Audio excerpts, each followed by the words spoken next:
Ok, bonjour tout le monde, ça va bien? Bonjour à tous. Alors aujourd'hui, on a décidé de vous raconter comment 20 ans d'innovation ont contribué à transformer, voire même bouleverser nos métiers. Et c'est vrai que quand on parle de bouleversement, c'est facile de faire un parallèle avec ces grandes inventions qui ont réussi un peu à changer notre monde, nos usages, même nos manières de communiquer, en quelques années. Et quand on voit à quelle vitesse elles ont réussi à changer tout ça, quand on regarde de loin, on peut se dire qu'une invention a complètement tout changé d'un coup. En fait, si on regarde un petit peu plus près, ce qu'on peut voir, c'est que ces révolutions, elles sont souvent à l'intersection de dizaines d'inventions, d'innovations, qui ont mis des années à venir progressivement changer nos usages, un par-ci, un par-là.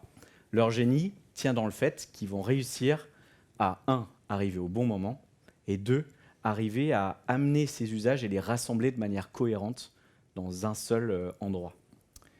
Et aujourd'hui, le DevOps, il a bientôt 20 ans. Le concept de DevOps, il a bientôt 20 ans. Et en 20 ans, cet écosystème, il s'est enrichi. Il s'est enrichi d'une multitude de concepts, d'outils, de bonnes pratiques, d'organisation aussi, qui ont contribué à changer totalement notre manière de penser une architecture, de faire notre métier. Et c'est vrai que quand on est une entreprise, il y a beaucoup de boîtes qui ne vont pas sauter dans une hype. Elles vont attendre patiemment que l'écosystème se stabilise avant de se dire « ça y est, on y va et on se transforme ».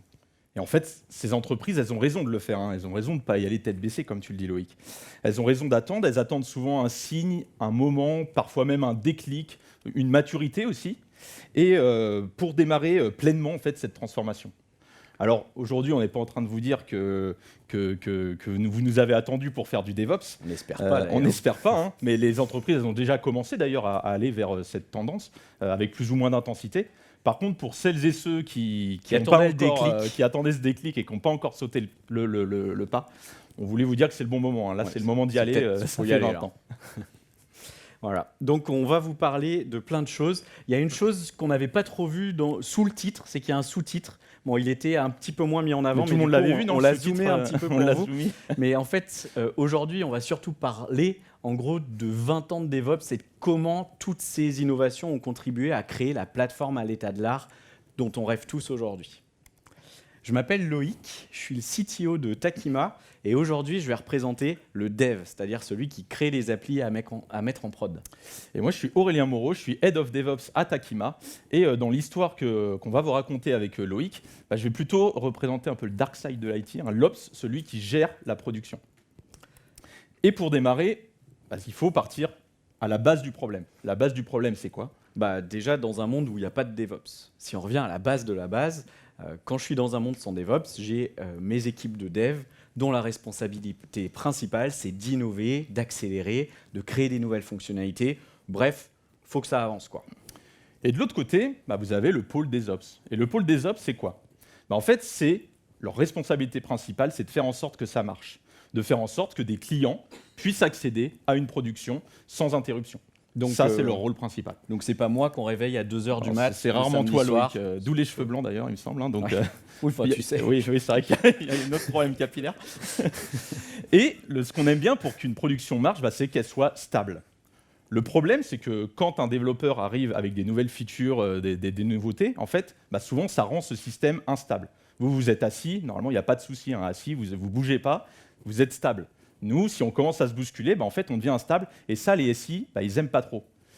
Donc, en fait, on a un problème ici. C'est que Loïc, lui, il veut innover. Donc, il appuie sur l'accélérateur. Moi, je suis plutôt à freiner, justement, à un peu calmer ses ardeurs et à freiner.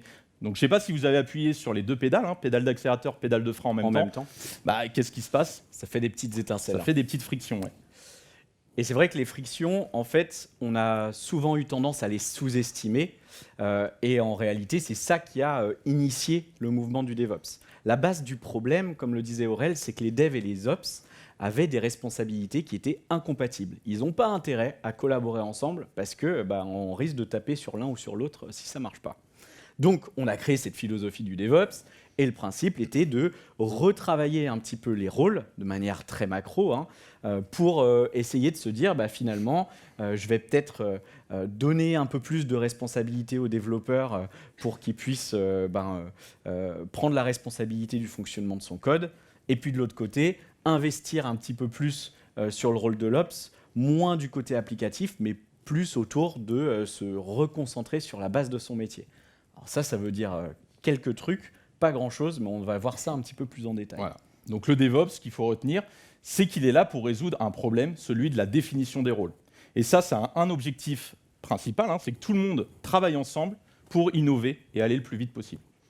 Donc là, on va parler aujourd'hui vraiment de comment et quels sont les grands changements qui ont complètement transformé l'écosystème du DevOps et qui fait qu'aujourd'hui, on a atteint un état de l'art qui est mature. Et ça commence il y a bien longtemps, quand on a commencé à parler d'automatisation.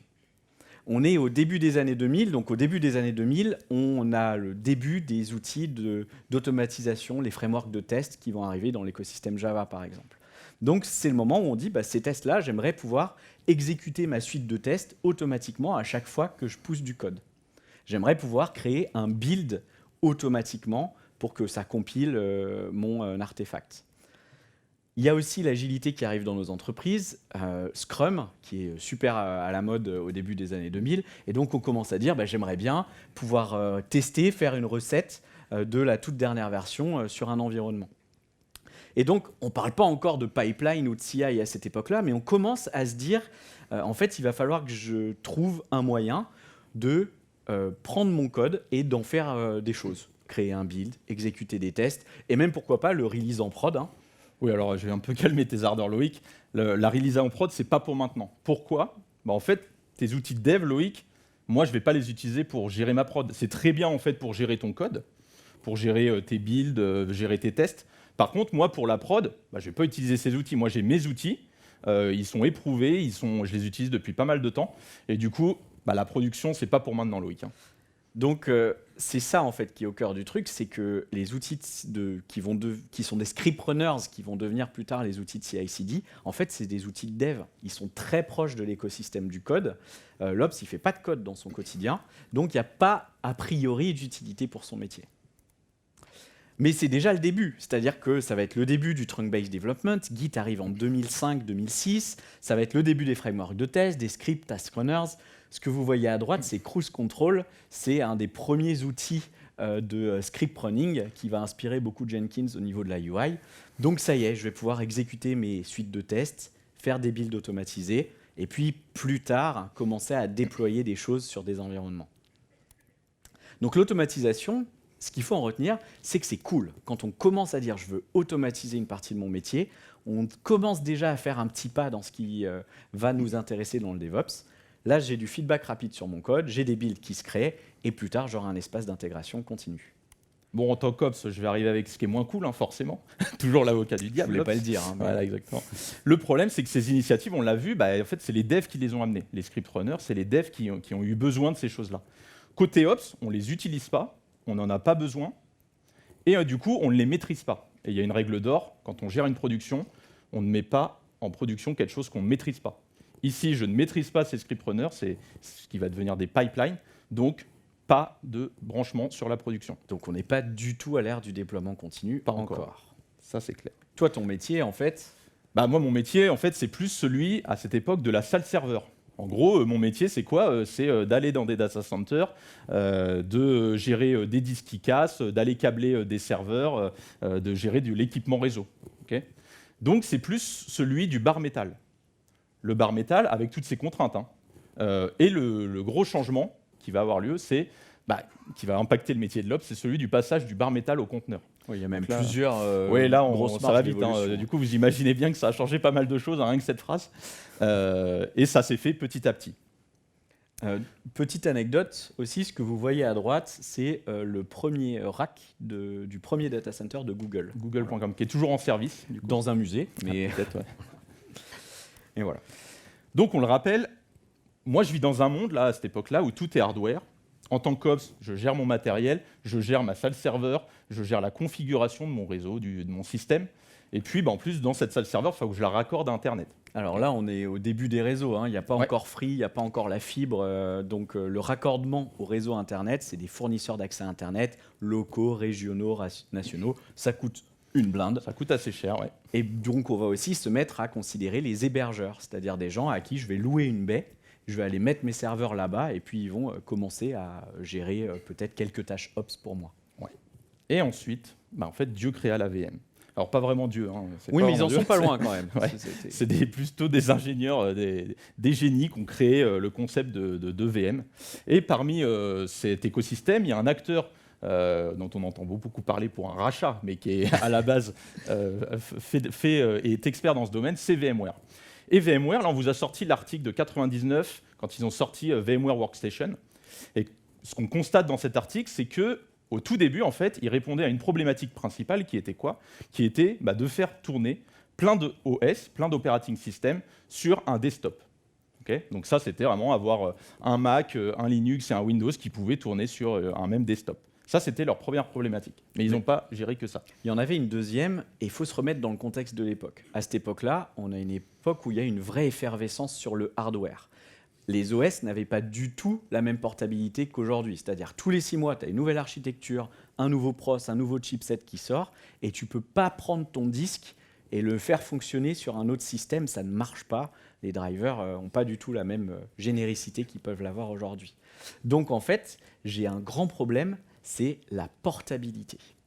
Et en fait, c'est ce problème-là que VMware va tout de suite identifier comme un vrai truc qui va permettre de soulager les entreprises, de dire mon parc matériel, quand je le change, je vais quand même pouvoir avoir un peu plus de temps pour faire évoluer mon SI derrière.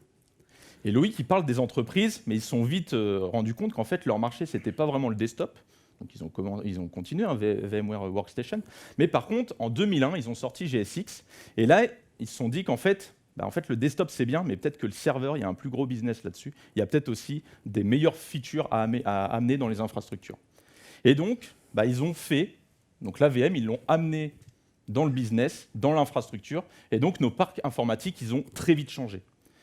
On a pu optimiser du matériel physique avec des ESX, ce qu'on va appeler des ESX, donc mutualiser des VM sur des serveurs physiques.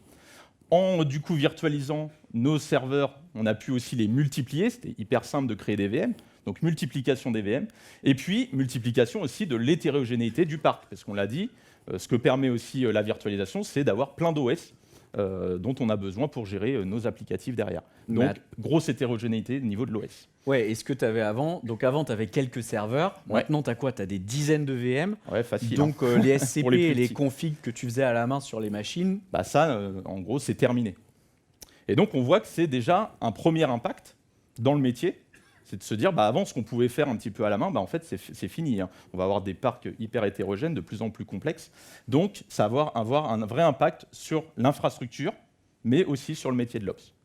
Oui, et d'ailleurs, on parlait de VM, mais je crois que ce n'est pas le plus important. Dans le VM, en fait, le plus important, c'est pas la VM en elle-même, c'est le V, en fait. Hein. C'est la virtualisation. Parce qu'en fait, on va virtualiser, les machines, mais après, on va se mettre à virtualiser des disques. On va se mettre à virtualiser du réseau aussi. Et donc, le fameux triptyque Compute, Network, Storage, on va se mettre à le virtualiser. Et en gros, on va virtualiser notre infrastructure, notre hardware. Et ça, ça va amener d'autres impacts sur ton métier aussi. Ça va amener beaucoup de choses. On va pouvoir faire beaucoup de choses avec ce genre d'innovation. On l'a dit, on va pouvoir faire tourner plein d'OS dans notre infrastructure. Ça, c'est cool. Mais par contre, il y a des features qu'on va pouvoir faire et qui vont être nouvelles. Des migrations à chaud avec vMotion, de la sauvegarde à chaud, des snapshots, ça peut sauver des vies. L'isolation réseau, dans des réseaux virtuels, on va commencer à pouvoir parler de Software Defined Network, par exemple. On va faire du mutualisé sur des ESX. Et puis, on va aussi parler d'orchestration de VM, de se dire, des VM, on va les placer à des endroits différents dans notre infrastructure pour avoir une résilience qui va être meilleure. Donc ça va changer pas mal de choses. Et comme on le voyait aussi un petit peu plus tôt, c'est comme mes inventaires, ils sont de plus en plus grands, avec la VM qui a décuplé la taille de nos infras sans qu'on change le hardware, en fait, on va devoir les adresser de manière industrialisée. Donc, ça va être aussi le début de plein de nouveaux outils qui vont devenir les outils de config management. Donc, CF Engine, Chief, Puppet, Ansible, etc. Donc, c'est bien la VM. La VM, c'est pas mal. Mais par contre, la VM, en fait, c'est bien, mais le conteneur, c'est quand même mieux. Et pourquoi c'est mieux le conteneur? Parce que la VM, en fait, il y a des trade-offs. Donc on s'en est contenté pendant des dizaines, une vingtaine d'années. Mais en fait, une VM, ça a quand même un overhead. L'overhead de l'OS, il n'est pas négligeable. C'est-à-dire que démarrer une VM, ce n'est pas anodin. De transporter une VM, ceux qui font des templates, des choses comme ça, c'est pas anodin non plus. C'est plusieurs gigaoctets. Tu te trimbales un OS. Tu te trimbales un OS, donc c'est dur à distribuer. Et donc ça, on s'est dit, en fait, on va plus se focus sur le process, sur l'applicatif, et c'est à ça qu'a répondu la conteneurisation. On a fait des petites images qui vraiment se focus sur plus l'applicatif. Après, c'est vrai qu'on a promis un bouleversement aux gens. Ça, c'est pas un bouleversement, c'est C'est une pas un optimisation. bouleversement, ouais. Elle est très belle, mais c'est pas ça qui a vraiment bouleversé. Pourtant, c'est beau, mais alors c'est que en fait, le c'est pas conteneur, il ça a changé plein de la vraie choses. puissance des conteneurs. En fait, le conteneur n'a pas apporté que ça.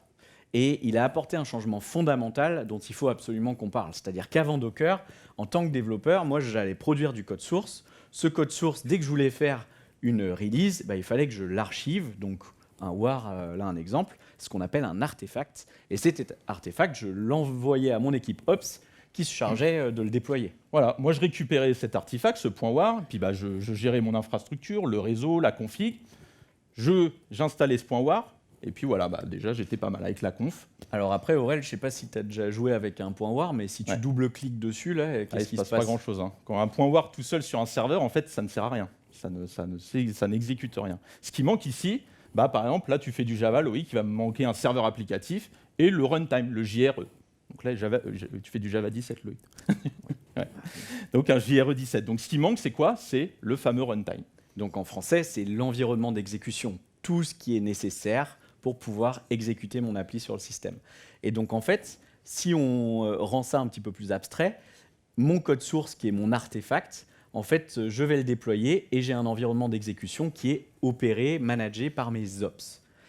Et il est là le problème. C'est-à-dire qu'en fait, le runtime, c'est quand même moi qui maîtrise mieux mon environnement d'exécution. Je connais bien mes versions de Java, je connais ma JRE, je connais mon serveur applicatif. Mais c'est très souvent des choses qui doivent être maîtrisées et mises en place par les ops aussi. On l'a vu, il est vraiment dans l'ops space. Donc en fait, c'est mis en place par les ops. Quand on a besoin de faire un changement sur cet environnement d'exécution. Par exemple, si je te dis que Java, maintenant, c'est tous les 6 mois, il faut faire une upgrade. Ouais, si avec Java, ça serait bien, mais les écosystèmes, ils sont hyper hétérogènes. Donc, en fait, le runtime, il change beaucoup. Et vu que c'est moi qui le gère, côté Ops, en fait, je vais avoir un impact. Et rappelez-vous, encore une fois, la stabilité des systèmes, tout ça. En fait, je vais avoir mon système qui bouge beaucoup. Et donc ça, en fait, c'est pas ouf. C'est-à-dire que ça ne va faire que contribuer, et c'est même au cœur des frictions entre le monde du dev et le monde de l'ops. C'est-à-dire que si on arrivait à résoudre ce truc, alors comment est-ce qu'on pourrait résoudre ce truc ? Le rêve, ce serait qu'en fait, ce runtime qui est à droite, là, on arrive à faire un petit shift left, et puis qu'on arrive à le mettre dans le monde du dev, et que l'artefact, on puisse non seulement déployer du code source, mais aussi tout l'environnement d'exécution. Bon, vous voyez où je veux en venir, hein. Vous prenez ce petit carré rose, vous mettez un conteneur à la place, et là, vous avez vraiment compris en quoi le conteneur a changé le game. Le livrable n'est plus le même. Le livrable, c'est plus seulement le code source, c'est le code source avec son runtime. Alors, tu as quand même un runtime. Oui, j'ai un runtime. Là, on a mis conteneur D, mais en fait, c'est ce qu'on appelle un conteneur engine. Mais ce qui est bien, c'est que c'est le même partout sur notre infrastructure. Et puis celui-là, en plus, il est plus proche de l'Ops, donc on le maîtrise vraiment. Oui, donc grâce à Docker, en fait, on a redonné au dev la gestion de son runtime. Ça veut dire que je peux tout faire. Je peux mettre toutes les images que je veux. Là, on pousse le trait. On a l'impression que l'Ops, il n'a plus du tout la responsabilité de ce qui tourne en prod. Forcément, le passage en production, il y a quand même des checks, des choses comme ça. On ne met pas n'importe quoi. On pousse le trait, forcément. Mais par contre, on a quand même donné une nouvelle liberté aux devs et puis plus de responsabilité aussi sur ces sujets-là. Voilà. Et puis à l'Ops, ça vous a permis de vous concentrer aussi sur le run, et ça, c'est super important. Ça, c'est ce qu'on maîtrise le mieux, en fait. C'est notre métier, donc autant faire notre métier. Donc, l'artefact a changé. Maintenant, c'est une image au sens OCI du terme. Donc, c'est le code source plus l'environnement d'exécution. Et donc, le monde est beau. C'est-à-dire qu'en fait, dès que le conteneur arrive, on a vraiment mis un grand coup de pied dans la fourmilière, et on peut vraiment plus facilement redéfinir des rôles et des responsabilités. Donc ça nous a permis de faire un grand pas dans le monde du DevOps en réorganisant un petit peu les responsabilités. Il y a aussi d'autres questions qui arrivent. Okay. Ces images-là, est-ce que je peux utiliser n'importe quelle image ? Est-ce que c'est mes devs ? Est-ce qu'il ne faut pas plutôt des nouveaux DevOps qui, eux, vont être plutôt vivre dans le dev space, qui, eux, faciliteraient la création d'usines logicielles un peu plus stables ? Bref, on va peut-être en parler. On ne va pas spoiler tout ça, mais vous voyez où on veut en venir. Donc, ce qu'il faut retenir, c'est que l'arrivée des VM, on l'a vu, ça a chamboulé notre manière de gérer une infrastructure. La virtualisation a changé la manière de gérer une infrastructure. On va pouvoir commencer à orchestrer nos VM, à avoir un parc hétérogène de plus en plus complexe. Et puis, on va voir qu'on doit commencer à scripter nos infras avec des outils de config management comme Chief, Puppet, Ansible, comme Loïc l'a dit. Et l'arrivée du conteneur va amener le vrai changement de paradigme. Donc, à la fois, je fais un pas de plus dans l'isolation. Cette fois, c'est de l'isolation de process, avec de la virtualisation réseau et tout ce qui va bien. Mais je vais aussi avoir le runtime qui change d'espace et qui passe dans le dev space et une nouvelle manière de livrer de l'application. Et ça va tout changer. Ouais. Donc, grande évolution là-dessus.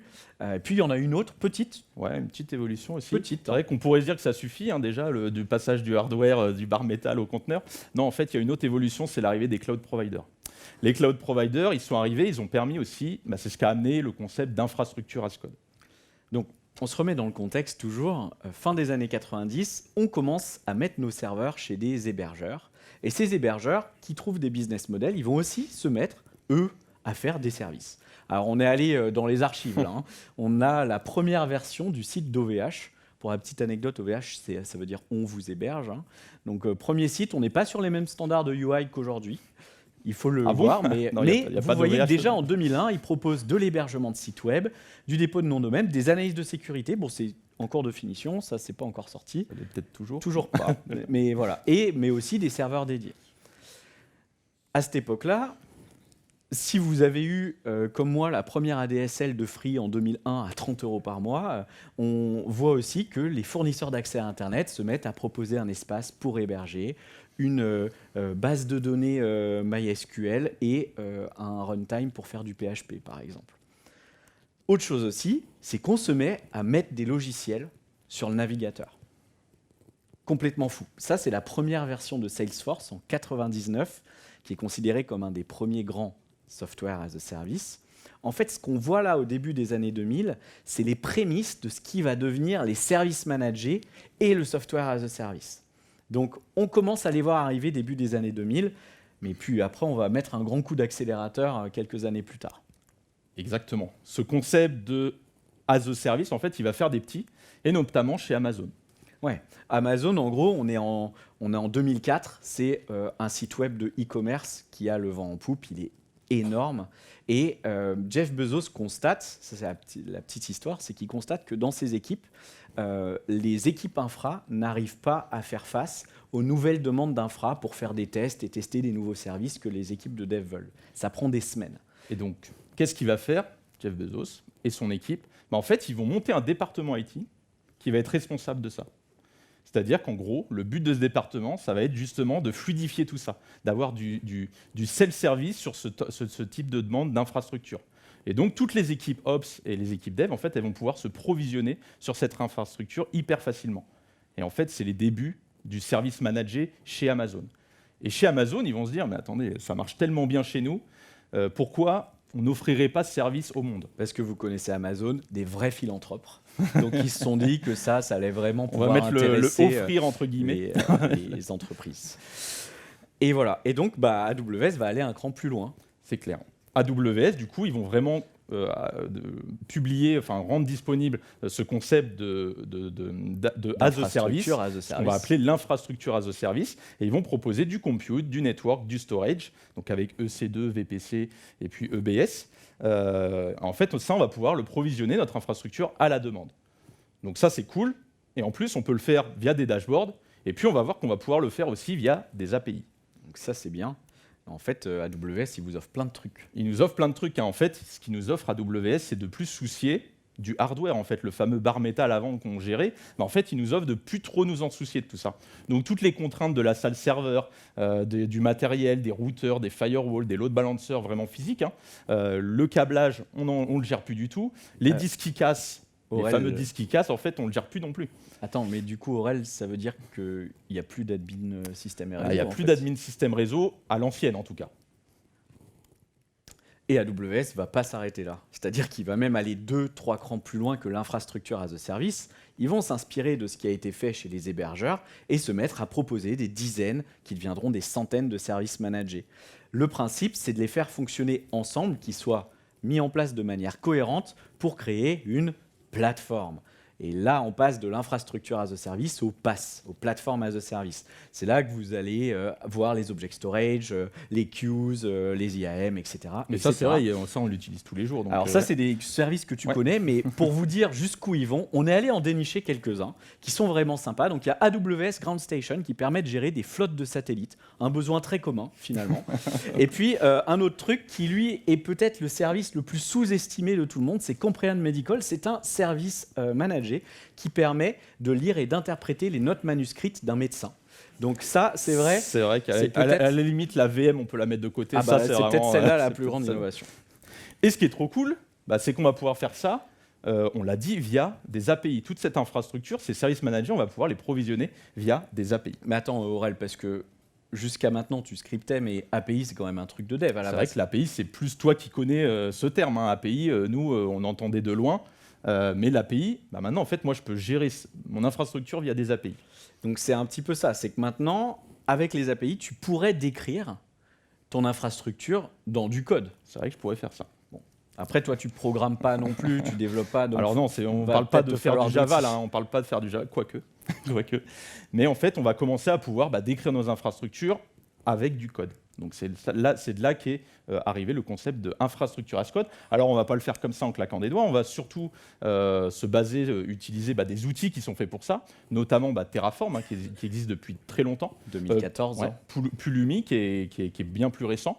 Mais en gros, on va utiliser ces outils pour s'interfacer avec nos cloud providers et pouvoir déployer l'ensemble des services qu'ils nous proposent.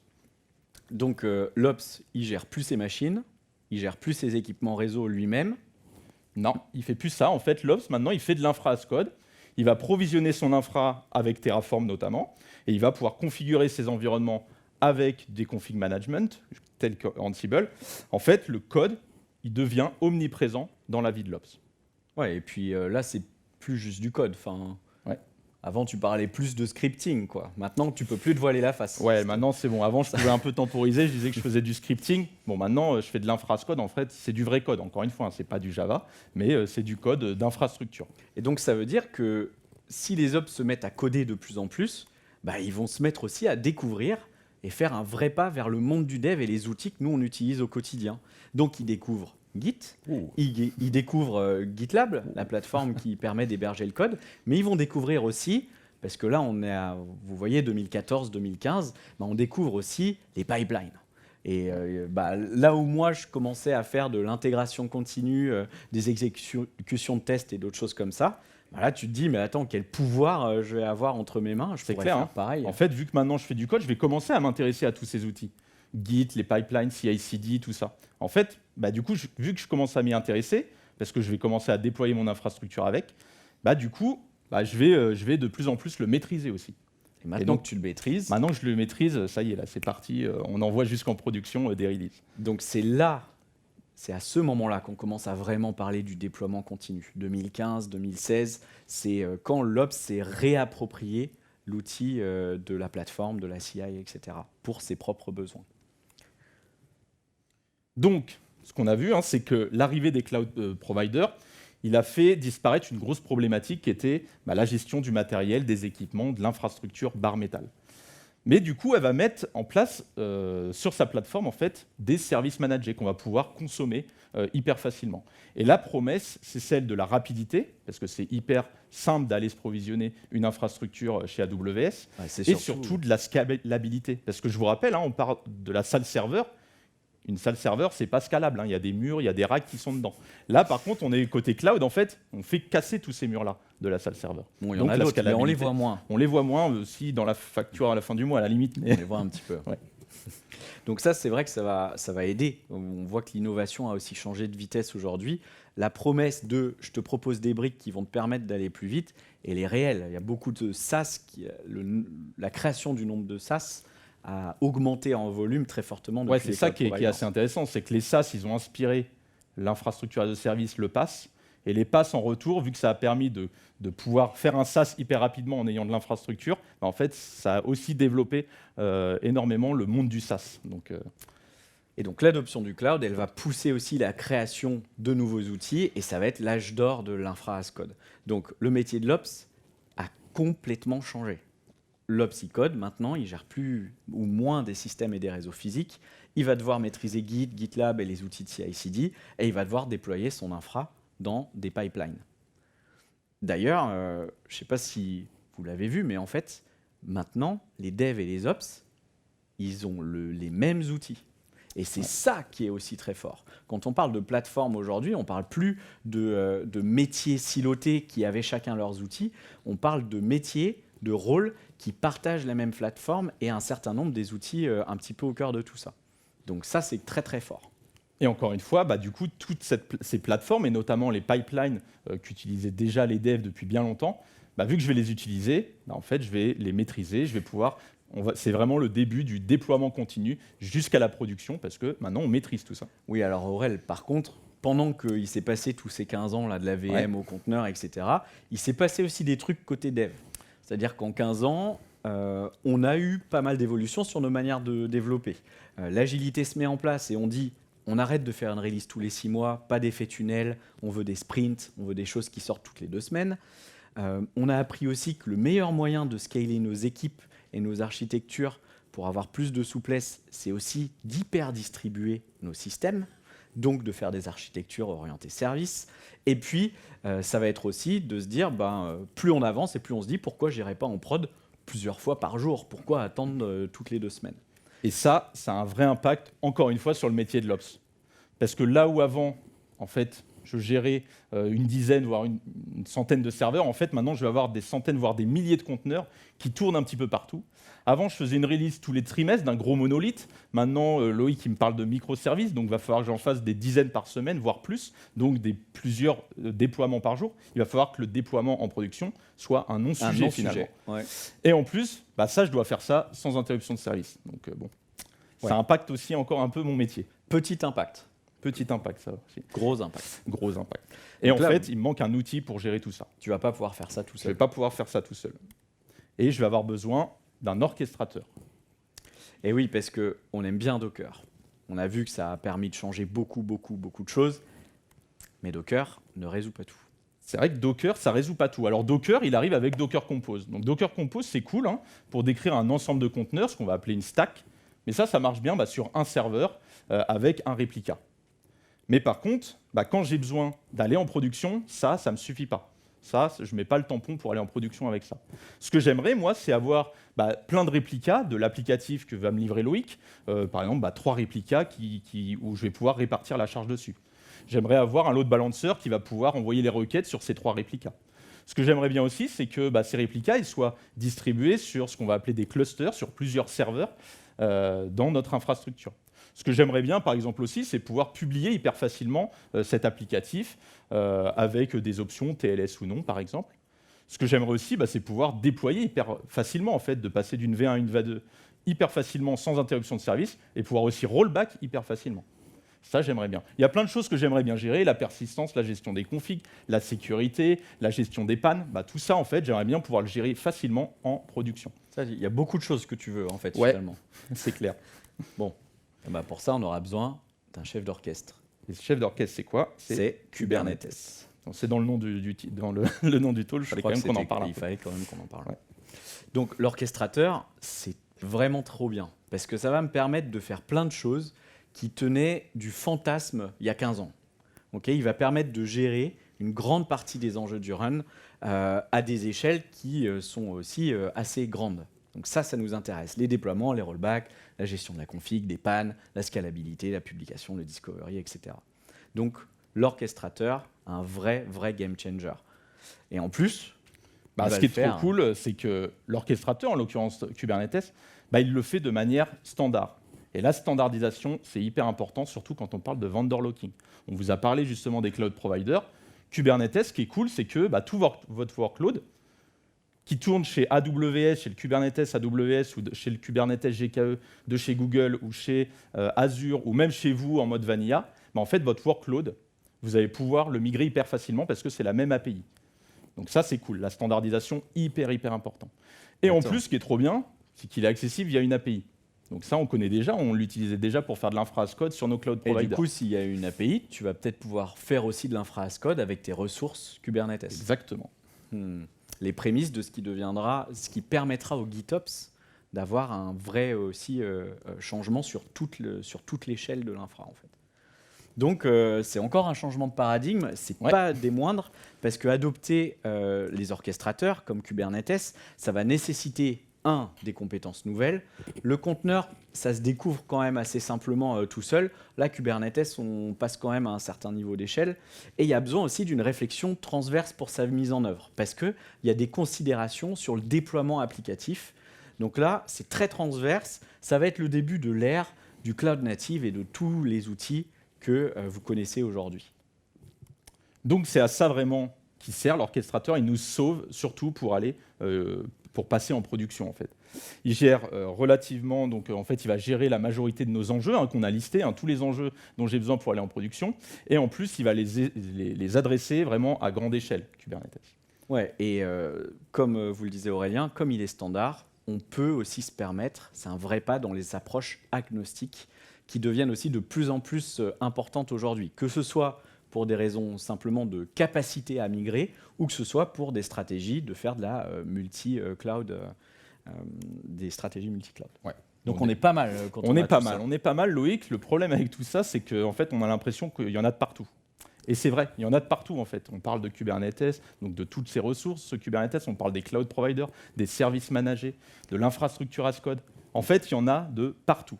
Et donc, ce serait bien qu'on puisse y voir quelque chose. Et ça serait bien d'y voir quelque chose. Et ça tombe bien, on va parler d'observabilité. Donc avant, je crois qu'on disait plutôt monitoring, non? Ouais, en fait, on parle d'observabilité. Avant, on parlait plutôt de monitoring, d'alerting. Et en fait, ça, traditionnellement, ça servait à quoi? Surtout à prendre des actions correctives. C'est-à-dire, j'avais un full disk, j'étais alerté d'avoir un full disk. Qu'est-ce que je faisais? Je faisais un extend du disque. J'avais une VM qui était ras des pâquerettes, 99% de CPU utilisés. Qu'est-ce que je faisais? J'augmentais le nombre de CPU. Et ça, c'est ce qu'on appelle la rémédiation. Mais ça, en fait, on l'a vu avec les nouvelles approches, cette rémédiation. En fait, on a de l'autoscalabilité, des systèmes qui s'auto-heal, qui s'auto-réparent. Et donc, on voit qu'en fait, la rémédiation, elle se fait automatiquement. Donc, la rémédiation, elle est grandement allégée. Et donc, c'est pour ça qu'on parle plutôt maintenant moins de monitoring, alerting, plus d'observabilité. Je te coupe, Aurélien. On avait pris ta citation, tu l'as dit un jour, je l'ai notée, je la trouve belle. On ne veut plus intervenir, mais on a envie de voir ce qui se passe. Ça résume bien ce qui se passe côté Ops. Je dis pas que des conneries. Pas que. Non, par contre, ça ne se limite pas à ça. C'est-à-dire que côté dev, tu vois que c'est un peu naïf comme phrase. C'est peut-être.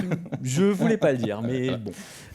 En fait, nous, on va vouloir voir ce qui se passe de partout, parce qu'en fait, nos services, ils sont aussi de plus en plus explosés de partout. Donc, on a des cloud providers, on a des clusters, on a des systèmes, on a des apps, des services, on a des conteneurs.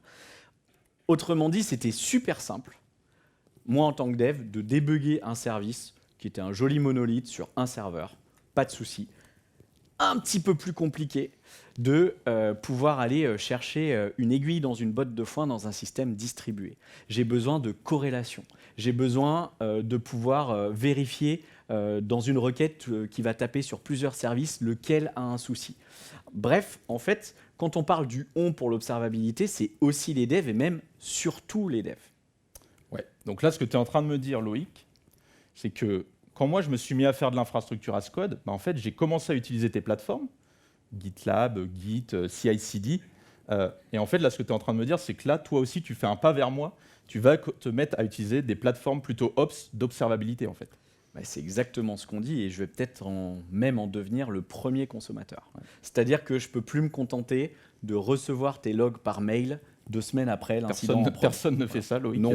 Non, mais je parle pour d'autres personnes. Ah oui, d'accord, ok, mais je pense qu'il n'y a personne dans la salle qui fait ça. Donc ça va, c'est bon. Pas du tout.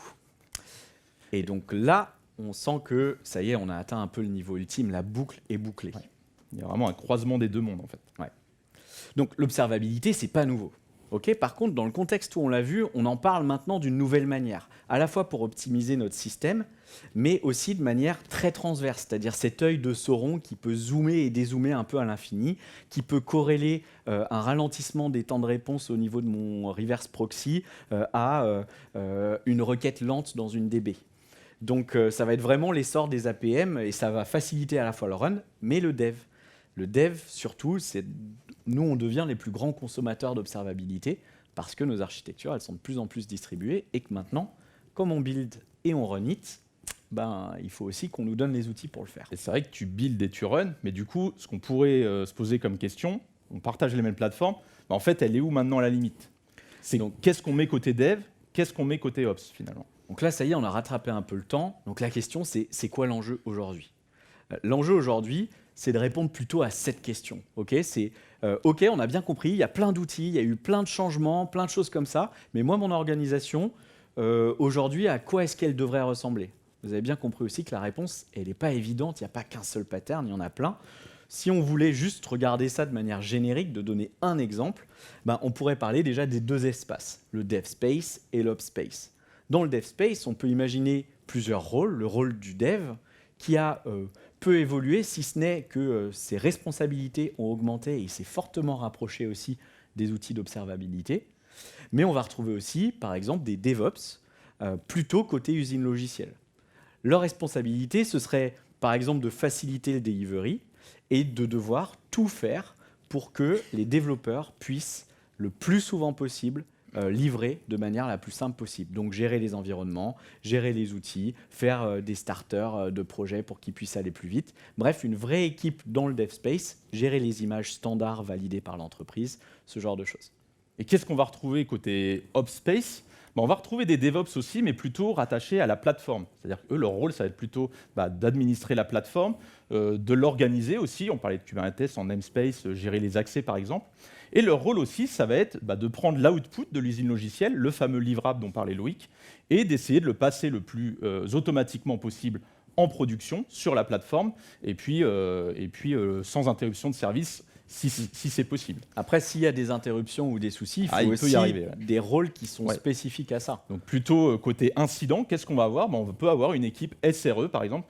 Eux, leur responsabilité, ça va plus être, tu t'en parlais Loïc, c'est plus aux côtés de la fiabilité de la plateforme et de l'infrastructure au global. Et puis aussi de la résilience à la panne, par exemple. Mais aussi, son rôle, ça va être aussi d'avoir une plateforme qui est performante. Et donc pour avoir une plateforme performante, qu'est-ce qu'il faut? Il faut bien la connaître. Il faut connaître les goulets d'étranglement, il va falloir connaître un petit peu les points faibles de son infrastructure. Organiser comment ma société, comment mon entreprise et mes équipes vont répondre à des incidents. Et donc pour ça, oui, comme tu allais dire Aurélien, en fait, on n'est pas en train de créer 4 silos, là où il n'y en avait que 2 avant, parce que ce serait le contraire. Le plus important sur ce schéma-là, c'est pas tant les blocs, c'est la croix du milieu. C'est ça qui est hyper important. On va pas détruire 2 silos pour en mettre 4 silos, c'est un anti-pattern du DevOps. Mais c'est un type d'organisation. Bon, ça fait beaucoup de choses. On conclut un petit peu. Ouais. Ce qu'on voulait vous dire, c'est que on parle beaucoup d'infrastructure, mais en fait, il n'y a pas de baguette magique de la résilience parfaite dans une infrastructure. Mais par contre, avec tous les outils, et en 20 ans, on a vu qu'on n'en était vraiment pas loin du tout. Ouais. Et ça fait 20 ans que le DevOps est né. Vous avez vu aujourd'hui qu'on a retracé ces grandes évolutions. Mais 20 ans, c'est au-dessus de 18. Aujourd'hui, ça y est, il est adulte et il faut qu'on le considère comme tel. Donc, plein d'innovations, d'outils, de choses qui ont progressivement changé des usages d'un côté, de l'autre, etc. Et c'est vrai qu'aujourd'hui, ça fait quelques années qu'il a bien grandi. Il a bien grandi, le DevOps. Nous aussi, on a changé en 20 ans, Loïc. Oui, pas le même tour de taille, pas les mêmes choses, beaucoup de choses. Tu vas loin. Et dans son sillon, les métiers de l'Ops, ils sont fondamentalement transformés. On ne gère plus de la même manière de l'infrastructure aujourd'hui. Même plus que ça. C'est même plus que ça, c'est qu'en fait, il y a même des nouveaux métiers. On parle d'ingénieur plateforme, de SRE. Ça, c'est des nouveautés, en fait. Et c'est vrai que quand on dit ça, en fait, le DevOps, c'est une transition d'outils.